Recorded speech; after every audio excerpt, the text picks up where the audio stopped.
নারী এশিয়া কাপে টিকে থাকার লড়াইয়ে গ্রুপ পর্বে নিজেদের শেষ ম্যাচে আজ মাঠে নামবে বাংলাদেশ। পার্থের রেক্ট্যাঙ্গুলার স্টেডিয়ামে বাংলাদেশ সময় বিকেল ৩টায় আফিদাদের প্রতিপক্ষ উজবেকিস্তান। টানা দুটি করে পরাজয়ের পর বাংলাদেশ ও উজবেকিস্তানের এশিয়ান কাপে টিকে থাকার স্বপ্ন এখন সুতোয় ঝুলছে। এশিয়া কাপ থেকে বিদায় হলে মৃত্যু হবে বিশ্বকাপ ও অলিম্পিক স্বপ্ন।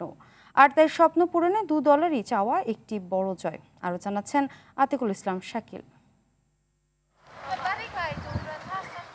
এশিয়া কাপে খেলতে যাওয়ার আগে বাংলাদেশের টার্গেট ছিল শক্তিশালী দুই প্রতিপক্ষ চীন ও উত্তর কোরিয়ার বিপক্ষে যথাসম্ভব কম গোল হজম করে উজবেকিস্তানের বিপক্ষে জয় তুলে নেয়া। তাতে গোল ব্যবধানে সেরা ৮ থেকে কোয়ার্টারের সম্ভাবনা থাকবে বিশ্বকাপ ও অলিম্পিকে কোয়ালিফাই করারও।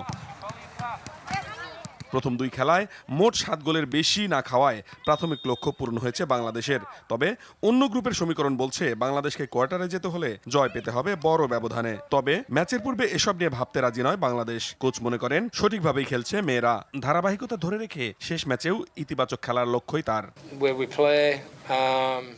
উজবেকিস্তান শক্তিশালী, তাদের ভালো খেলোয়াড় আছে, তাদের খেলার ধরনও ভিন্ন। তবে আমাদের টেকনিক্যাল অ্যাবিলিটি ভালো। বল দখলে রেখে খেলতে পারলে আমরা এগিয়ে থাকব। বরাবরের মতো আমাদের নির্ভয়ে খেলতে হবে, সাহসের সাথে প্রতিপক্ষকে মোকাবেলা করতে হবে। অন্যদিকে এই ম্যাচে হারানোর কিছুই দেখছেন না অধিনায়ক আফিদা খন্দকার, বরং উপভোগ করাই তার মূল মন্ত্র। উজবেকিস্তানের সাথে আমরা অবশ্যই চেষ্টা করব আমাদের সেরাটা দিয়ে খেলার। আমাদের এখানে হারানোর কোনো কিছু নাই। আমরা প্রথমবারের মতো এখানে কোয়ালিফাই করেছি, আমাদের দেশকে এখানে রিপ্রেজেন্ট করতে পেরেছি, এটা আমাদের কাছে অনেক গর্বের বিষয়। ইনশাআল্লাহ ভালো কিছু হবে কালকে। টুর্নামেন্টের বাইলজ অনুযায়ী ৩ গ্রুপের সেরা ২/৩ দল পাবে পরের রাউন্ডে কোয়ালিফাই করার সুযোগ। আপাতত সেই সুযোগের সন্ধানে উজবেকিস্তানও। বাংলাদেশকে সমীহ করলেও জয়ের বিকল্প নেই তাদের মাথায়ও। take this game in a very serious way and we are preparing in our best.